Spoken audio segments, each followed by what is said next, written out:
Will $40 million rosters save the SEC from the Big Ten's dominance? Does the schedule need to change? And what are they going to do to Indiana, really? We will discuss that on today's Locked On Big Ten Squad. You're talking ball with the Big Ten Squad, sponsored by Game Time. From USC to Ohio State, from Michigan to Oregon, from Nebraska to Washington, it's the local experts of the Locked On Podcast Network bringing you scoops, breakdowns, and the most comprehensive preview of the upcoming Big Ten weekend. No hurt feelings and thin skin allowed. Squad up, you're part of the Big Ten Squad. Happy Thursday, everybody. Welcome to this week's Locked On Big Ten Squad. I'm your host, Spencer McLaughlin, neutral arbiter of all things college football, of course. Trent Condon of Locked On Hawkeyes is here with Isaiah Hull of Locked On Wolverines. He does indeed exist. How about that? Roman Tomashoff, Locked On Huskies is here. Zach Sako, Locked On Nittany Lions. Jay Stevens, Locked On Buckeyes. Craig Sheeman of Locked On Big Ten, and maybe the most watched video at our network, maybe? I don't know. We'll have to do a little deep dive on that. And Jacob Goins of Locked On Hoosiers. The Indiana guys are next to each other. That's too much Indiana back to back. We're gonna switch that around a little bit. But Trent, I want to start with you. You love money and NIL conversations as much as anybody, I sense.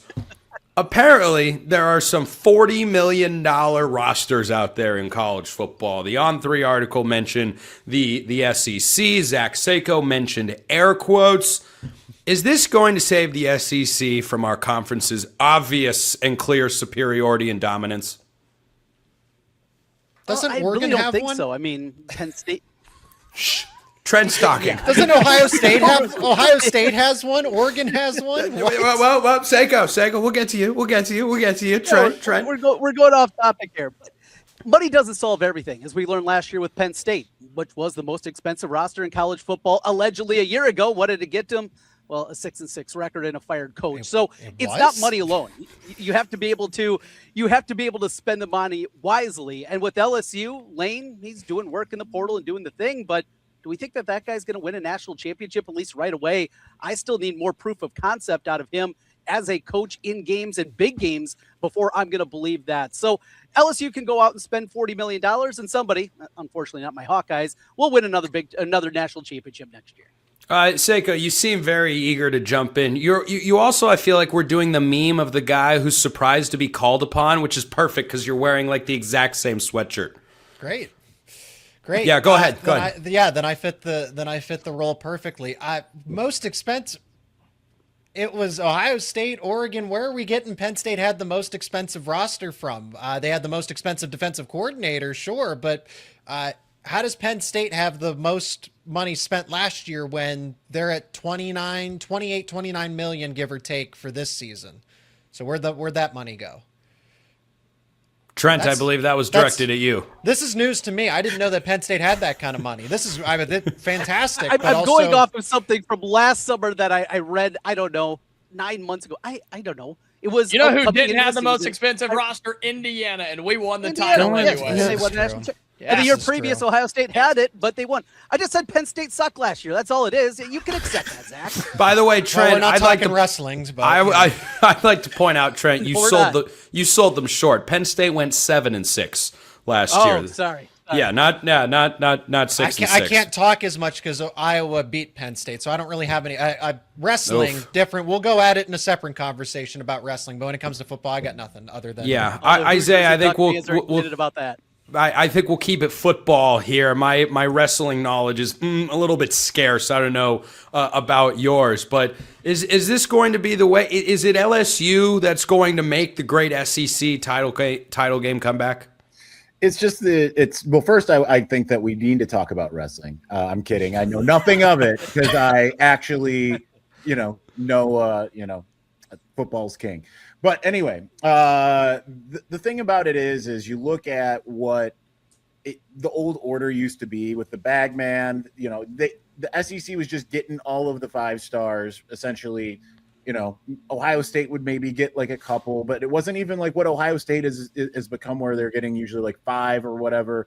Maybe Michigan would get 1, but you always knew that like Alabama, LSU, Georgia, you always knew that they were going to get the bulk of the talent.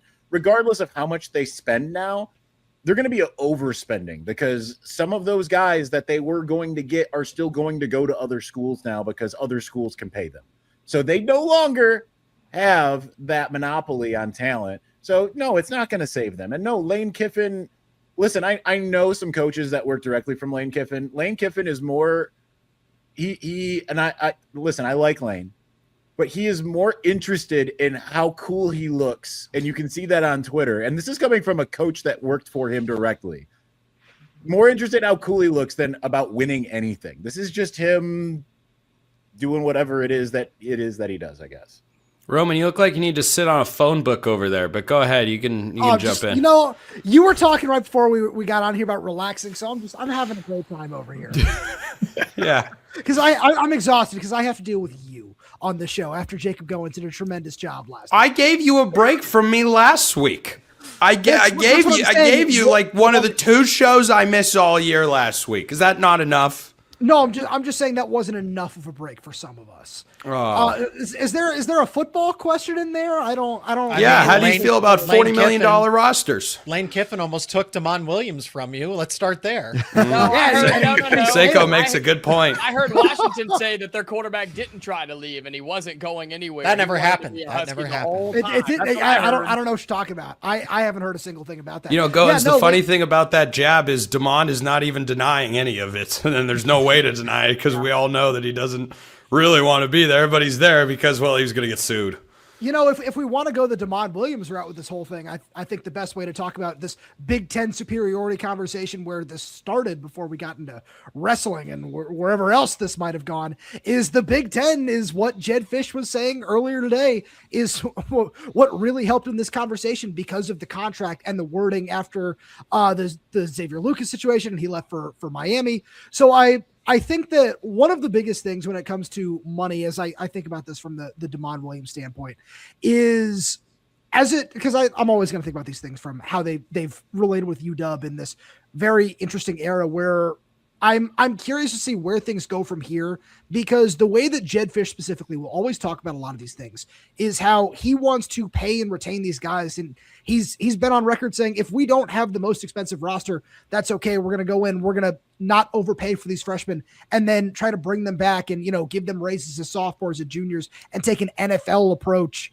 whatever that means with these things nowadays. And I'm curious to see if more programs are going to follow that suit, try to retain these guys year after year after year when so many of these top quarterbacks especially are just bouncing around from program to program. Craig, with your newfound fame and likely wealth as well, are you bankrolling these rosters at $40 million? Yeah, I was thinking about taking the rest of the week off, but no, I won't do that. Take the rest of the month off. Does anybody else find the irony that this conversation started with the SEC going, gosh, we got to start spending some big money on football players? That's first rich. time. But I'll spin off of what Isaiah said that, now they're going to overspend for guys. And I'll give you an example in basketball. I think in basketball, there's 5 schools that are spending north of $10 million on their rosters. 2 of them are the Big Ten. One's Michigan, one's Indiana. Michigan's getting its money's worth. Indiana has way overspent just to put 12 guys in uniform, and they're not very good at all. So you got to be careful about getting in a financial arms race. Yeah, what is the basketball record there in Bloomington? It's getting closer to 500 every day. We don't need to talk about 500? Gosh, no. I would kill for 500 right now. I think we got 17. Washington's at exactly 500. Yeah, still on the bubble, baby. Penn State beat Washington. That was unnecessary. That was over a week ago. Yeah, Oregon beat Penn State.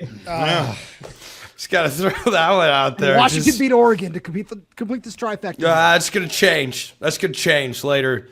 Hey, Oregon, they'll win the rematch. Oregon beat USC. Where I haven't seen Mark since. You probably rub it in. Yeah, it's because we sent him back into his turtle shell. Jay, I imagine there's no. I imagine there's no concern in Buckeye land about any such money problems. No, and Roman made a good point about the NFL style of paying players. Ryan Day's been very stubborn about trying to have a cap on his incoming freshman, how much he's going to pay him. Now, there are going to be guys that you have to pay a little bit more for, and Chris Henry Jr., because they are that good, and Jeremiah Smith as well. But Ryan Day's taken that model, but also he's been very open about, well, you're not going to overpay you when you're a sophomore, when we can go to a portal and get somebody that's better than you and play a little bit. I think the portal guys are trying to demand a lot of money, and eventually that's going to stop. I don't see these portal guys being able to demand so much and having rosters be $40 million and spending $38 million. I don't see it continuing because eventually the money isn't going to be there. And while you're spending a $40 million roster now, down the road, that may not be the case because the money is going to dry up. You would think, but then again, Big Ten schools are getting like up to $90 million a year just from the media deal. So I think there's a decent amount. Goins, why don't you take us home on this conversation? I mean, Indiana proved you don't have to spend $40 million on a roster to win national championships. You can compete with good players. Doesn't have to be great. One national championship, not championships. More to come. Plural. More to come. But seriously, it still comes down to coaching and execution. Doesn't matter how much you pay the guy. You still have to have a good team and still good chemistry and execute when it matters the most. And I think we're seeing that with some big teams at the top of college football who haven't performed when it matters the most. So, yeah, pay $40 million all you want, but you still got to win the games. Yeah. When we get back, we're going to talk about something that the Big Ten needs to change, but I don't know that they will because Indiana has shown us the way. I'm Kalia Butler, host of Locked On Women's Basketball, and this is Mazda's Women's Basketball Snapshot, celebrating the work no highlight reel can ever capture. South Carolina rolled past Ole Miss 85-48 to clinch a share of the SEC regular season title and lock down the number 1 seed in the conference tournament. The Gamecocks extended their win streak over Ole Miss to 21 straight. UCLA dominated Wisconsin 80-60 to secure its first outright Big Ten regular season championship in program history. The Bruins improved to 27-1 overall and remain unbeaten in conference play. And number 12 TCU stormed back from a 13-point fourth quarter deficit to beat Iowa State 80-73. The Horned Frogs now sit alone atop the Big 12 standings and are 1 win away from clinching another regular season conference crown. These moments are earned off the clock, those long before the lights ever come on. The sweat, the fakes, the doubt, the scrapes, and coming back for more every time. Mazda puts that same drive into every detail. Wins define the moment, putting in the work, that defines you. There's more to a Mazda because there's more to you. This episode also brought to you by our friends at FanDuel. Have you ever wanted to experience the NBA Finals live and in person? FanDuel is giving you the chance to turn that dream into reality with their NBA sweepstakes. Here's how it works. Use your profit boost on any NBA future and you'll automatically be entered for a shot to win an NBA Finals trip for 2. That's right. Flights, tickets, the whole experience, you can go through it all. So if you're looking at the NBA standings and saying, I know who's coming out of the East. I know who's coming out of the West. You go place a futures bet. You apply the profit boost, and then you are automatically entered. Not only can your pick cash, but it can also send you to the finals. Put your knowledge to the test with FanDuel. Visit FanDuel.com to get started. Use your profit boost on an NBA future. Get entered for your chance to win a trip to the NBA Finals. Play your game with FanDuel, the official sports betting partner of the NBA.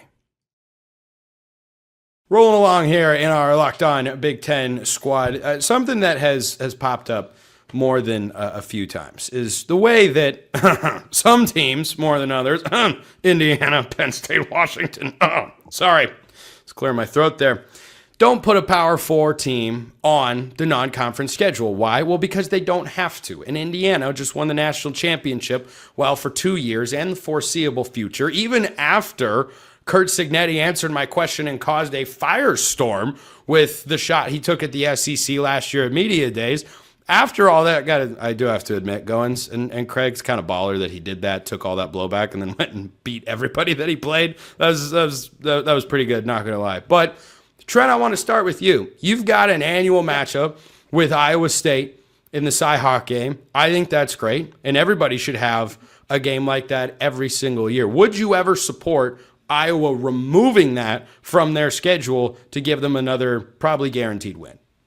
So I've been actually a long-time proponent of that, and something to maybe keep in the back of your mind, that contract is coming to an end. There's only 2 more games left on the current contract, and it doesn't sound like they are very close to extending that contract at this point in time. I just like the variety of it. Now, with the additions of all the West Coast schools, it does spice things up a little bit. If you're somebody who likes to travel as a fan, you get that opportunity now. You can go to LA every couple of years. I was making their way out to Seattle this season. So you do get variety if you're one of those fans. And that's something that I missed in the past, where it'd be a game against an FCS team, Iowa State, and a MAC game. And that's what you got year after year. I would like to personally see some variety, but at minimum, yes, everybody, can we please, across the board, 9 conference games, 1 Power 4 game, and we can all move on from there. And if Notre Dame can't get there because they can't get enough, sorry, you're out of the playoff. I'm with you, Trent. Isaiah, what do you think? You like this home and home with Oklahoma, or would you rather play maybe, I don't know, Eastern Michigan in Germany or something? First, I'm a little upset at Trent because he stole the wind out of my sails because I wanted to call Notre Dame cowards. I just wanted to throw that out there. You can still do so. It's okay. Yeah, we're not against that at all on the show. Yeah. That could be repeated many times. Listen, my listeners do not like the stance that I have, and that's give me as many big games as possible. I do not care about like, oh well, yeah, you won all your non-conference. Well, great, yeah, you just went out and beat Eastern Tennessee State Tech. Like, who cares about that? Like, good school, give man. me the big game. I don't care who they are. I don't care if it makes the schedule tougher. And if you can't beat those big teams, guess what? You're not going to probably generally win the national championship anyway. So give me as many big games as you possibly can, because it's a heck of a lot more fun to go down to Norman last year or host Texas 2 years ago than it is to see Michigan beat East Tennessee, Western Canada of Hawaii. I like that. I like that combo there. I think Roman is this close to advocating for Washington playing Eastern West Canada of Hawaii. Tech. See, this is like I'm at the place where it would be more fun to see some of these games on the schedule, because Spencer will always take this time to call out Washington as neutral arbiter of college football as he is. When this is when I will take the time to remind people that Washington has had some of those games on their schedule, where the most recent one was supposed to be a home and home with Ohio State. That you didn't have to say that at all. You could have kept it to yourself. Yeah, but see, then I have to hear it from Spencer, and good point. that's just I don't want to go down that. Too bad. No, it's really just the only person suffering here is me. But Average it's Washington one of those things experience. where, yeah, exactly.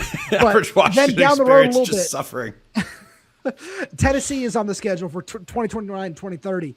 But this is just one of those situations where I would like to see Washington play a Power 4 team every year. I'm with Isaiah, as many big games as possible. That's awesome. I love to see that sort of stuff. And I'd like to see this rivalry with Washington State continue after the end of the 2028 season, when that one is up as well. But it's just one of those things where if you're not in a situation where you have to do it, I'm not going to fault anyone at the same point for not doing so. Yeah, the logic is very clear. I'd like to point out, Roman, for all the Husky fans listening or watching that hate my guts, they might hate them anyway, whether I say this or not, but who knows? I'll take a shot in the dark. I dunk on Seiko and Goins teams all the time for this very same thing, because Indiana was just the greatest story in college football history, perhaps, and no one's going to watch them until, mid-October? Craig, is that the first time they play a meaningful game? Well, yeah, after the nice, easy 3-0 start against Old Dominion, Kennesaw State, and Indiana State, I will point out. Hey, Kennesaw State, reigning Conference USA champs. Go Owls. See? Quality win. If that were basketball, that'd be a quad one win right there. It would be quad 2 at best. Let's not forget that 6 of Indiana's final 12 games were against ranked teams. I mean, Alabama, Ohio State, Oregon twice, Miami, Iowa was ranked. So, look, they played a gauntlet in the second half, and they still beat everybody because they were that good. But yeah, as a football fan, I wouldn't mind squeaking in a big game early in September to get you fired up to get the season started. Yeah, Jay, notice how I'm never dunking on your team, because you guys have got it figured out. Texas last year at home, Texas this year on the road. Why can't everybody be that way, Jay? I don't know, and they should be. I'm all for having one power conference, non-conference game every single year. And honestly, I would go a step further. I'm a big fan of the FBS being two different divisions. Have your group of 5 at one level, and then your power conference at one level, and then they don't play each other at all. They shouldn't play each other. I mean, there's no reason why Even Indiana playing Indiana State, it's an FCS school. They shouldn't play them. There's no reason why that should be on the schedule. I understand the check that the school is going to get that's going to help the athletic department. I don't care about that. It's a waste of time. You should only play teams at your level. I say it all the time. You don't go to a professional level and see NBA teams playing G League teams. That'd be dumb. It'd be stupid. But in college football, we're comfortable playing teams at different levels because, it's what we've always done. We can change things. We've changed things with money, change stuff with the portal. You can also change with the schedule and change things with the format of the FBS and just play everybody at your level. CBS would love it. Fox would love it. You would get better games on your networks every single weekend.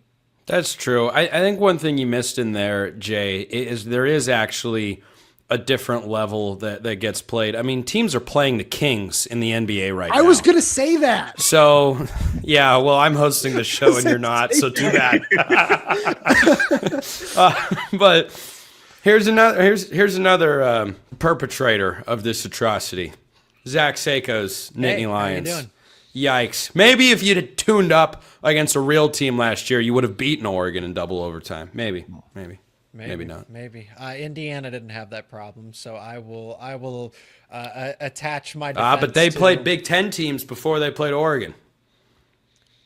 They beat Oregon twice, so I'm going to attach to. Yes, thank you for the reminder. I'd forgotten. I'll use Jacob as defense right now.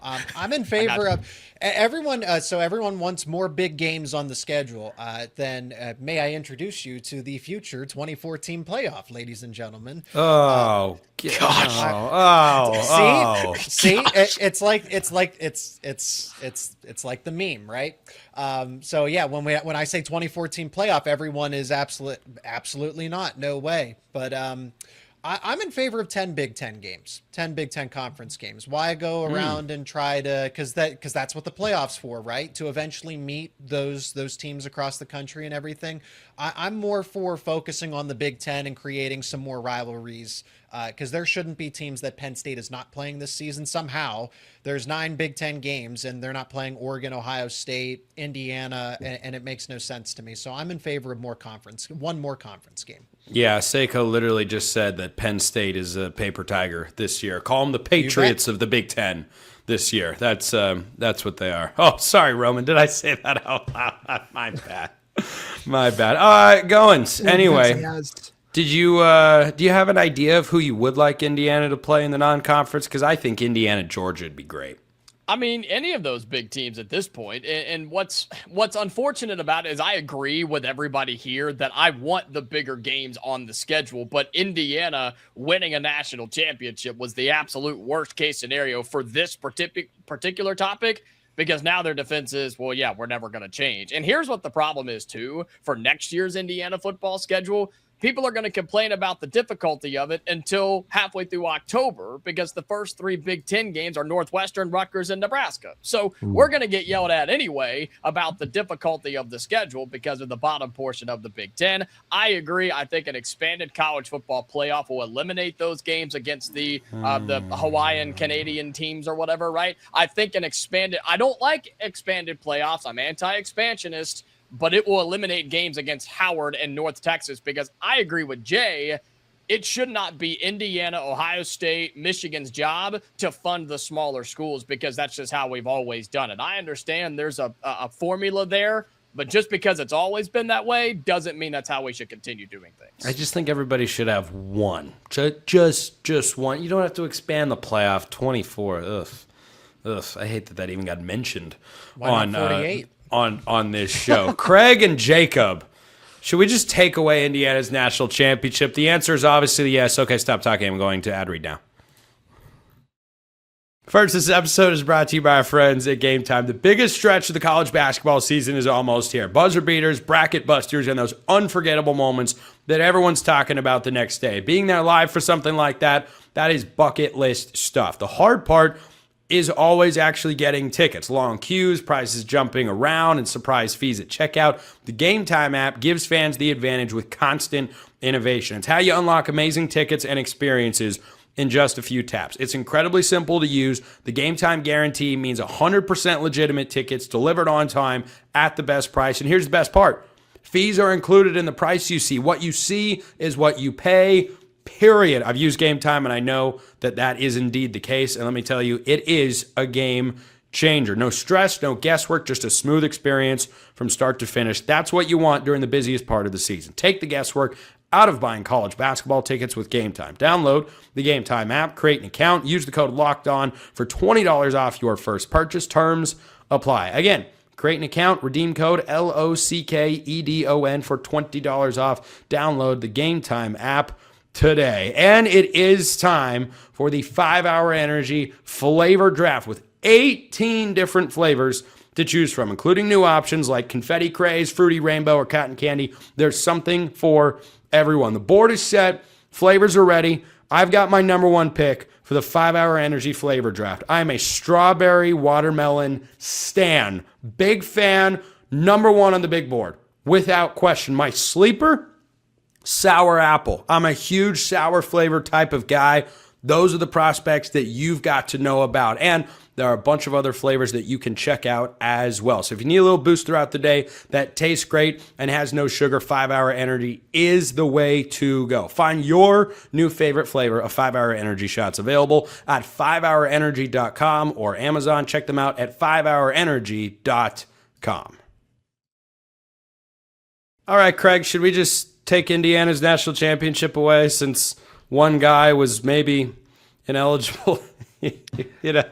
So, No, sir, we should not. For those that don't know, I think we should. Let's do it. Let's let everyone have all the excuses in the world to try and take 2 national championships away from the Big Ten. Like, that's got to be the SEC's next move, right? oh, that is their next move. In a nutshell, for those that don't know, Lewis Moore sued for the right to play an extra year of eligibility. The courts granted it to him in January. The NCAA, or in September, he played the whole season, all 16 games, including the national championship.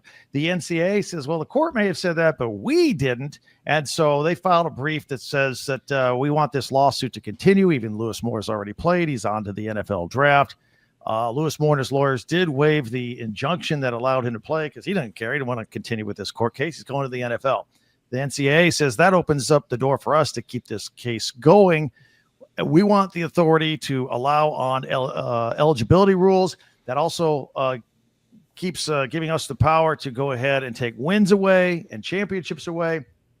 So they're going to continue. I don't think the NCAA's goal is to take anything away from Indiana. I think they just want to preserve their right. They want the next level of the courts to say they still have this power because they're losing all of their power. So we'll see how this plays. Also, fun fact here, the NCAA doesn't have any power over the playoffs. So even if they took Indiana's wins away, the most they could take away are 12. Indiana would still be a 4-12 national champion, worst case scenario. I don't think it's going to happen. For more, check out my Locked On Big Ten podcast from Monday for a second. Everybody's already seen it. Everyone's gotten there. I want to bring in our foremost number one fan of all things NCAA, Isaiah Hull of Locked On Wolverines. Would you care to weigh in on the present situation? Listen, I love all things NCAA. I almost wear my NCAA hat. We have a Rob Lowe edition. What's that? Yeah. Is that the Rob Lowe edition? Like yeah, Rob Lowe edition. It's and we had one of the other NCAA's big fans on the show all season, and that was Connor Stallions. You mentioned that the NCAA can't take away the championship. I wish Jay was still here because his audience needs to know that, because that was the whole, the hammer's coming any second. It's coming any second. And I never heard anyone even mentioning this idea of Indiana cheating, as we say it on my show, until Indiana beat Ohio State. Why do you think that is? That's all I got. NCAA is pointless. It's stupid. It's absolutely absurd. They're like you said, trying to cling to power with every single breath that it has, as raspy and withdrawn as it might be. It's a dying organization. We need to get rid of it, and we need the squad to actually no, because I've heard what you guys say about Michigan when I'm not here. So never mind. Some other governing body. Why do we make these shows free and available on all platforms? What are we thinking? Yeah. Dang it. I want to make it clear, too. Like Indiana's not the only team. Sure, Goins, go ahead. And all of this, it's just the one at the highlight at the top, because they won the national championship, right? The NCAA was like, yeah, we're going to take wins away from anybody, from any player that participated that we deem ineligible. And it's like, really? You're going to sit through and pander through all of that and what you claim was ineligible versus what the court said or the school said? It's just ridiculous, man. And to be honest, I can't believe that we're 2 months into the year 2026 and the NCAA still exists. I really thought they would be done by this point. I thought they would be down, burned to the ground, and people have moved on, because I still think the big schools at the top are going to tell them to kick rocks at some point. I just can't believe they haven't done it already. Roman, thoughts? Jacob took the words out of my mouth. I was just going to ask, can we as a society just stop acknowledging the NCAA at this point? Because this is what they're going to focus on when there are so many other issues that the power that they do hold at this point. They could go out there and try to regulate NIL. They could go out there and try to, Spencer, to appease you here, try to make everybody play a Power 4 team. They could make all of those things happen, but they don't. And now they're like, oh, this guy who wants to keep playing college football for one reason or another, I can't remember the specifics of the situation. He wants to keep going, no, we're going to do that. And hey, we're going to threaten your national championship because of this one guy. If that, one guy was something different, Mark's not here, so I was going to take a USC shot, but we don't have to go down that road. It's just, I can replicate it really easily. Here, let me go to my computer mic, and then I'll just yell about 2004. See, I was going to yell about 2004, but no, it's just one of those things where they could fix these much more important issues, but no, because one guy played in all 16 games, you have to. I can't. I'm tired of this. Roman's team's not even involved. He's fired up. Roman can't even put his thoughts together. I'm exhausted. He's so fired up. Seiko, one question to wrap today's show: if the NCAA goes away, would you vote for me to be commissioner of college football? I will say this. I'll take the politician route. But what Jacob and Roman were saying about why does the NCAA exist and stuff. This is a lot of words to get to yes. I would consider writing you in. I would vote Craig. I would vote for Craig. Do you want the job? Craig, do you want the job? Oh, I could fix college football. Okay. The NCAA stops existing when the Big Ten says it doesn't exist anymore. That's really what it is. Seiko, that felt like age bias. I was going to say it's because Craig is more experienced. Why are we just passing over that the Big Ten could end the NCAA? Why are we just overlooking that? I love that personally. I just wanted to take a shot at Spencer. Look at what I actually came back to this show. Our conference allows the NCAA to exist. It allows it to exist. They hold all the cards. If they said, "Hey, we're walking away," we talk about how Penn State, Ohio State, and Michigan could that they fund the rest of the Big Ten. How about the entire Big Ten funds the NCAA? Big Ten football. They're funded out, Seiko. Did you see Tony Petitti and how much he just bent? I'm not even going to get into it. We know how that ends. They're not doing it. They love Tony Petitti loves the NCAA. Well, they run March Madness, so there's that, which that certainly no one could run without the NCAA. That's just. And they do such a good job too. They do such a fantastic job. Well, it is kind of the best in their defense. Like that's the one thing they do. It's like the one. Yeah, Spencer, you could run March Madness, and it would go off without a hitch. I could. I could. Goins, pipe Oregon down. would be a number 1 seed. Yeah, this Oregon team, I'd be making the case. Well, you see, they're only 5.5-point dogs against Wisconsin at home. Only. That means Vegas knows they're actually a good team. They'd be the first and only underdog against a 16 seed. Waylon would go off. Anyway, Isaiah Hall, Locked On Wolverines, Roman Tomashoff, Locked On Huskies, Craig Sheeman, Locked On Big Ten, Zach Seiko, Locked On Nittany Lions, and we had Trent Condon of Locked On Hawkeyes. That's not who Jacob Goins is. I don't know where the hell my mind was going with that one. We had Jay Stevens of Locked On Buckeyes as well. I'm Spencer McLaughlin from Locked On All Over the Place. Appreciate everyone listening. We'll see you next time, and until then, hope you have a wonderful rest of your day.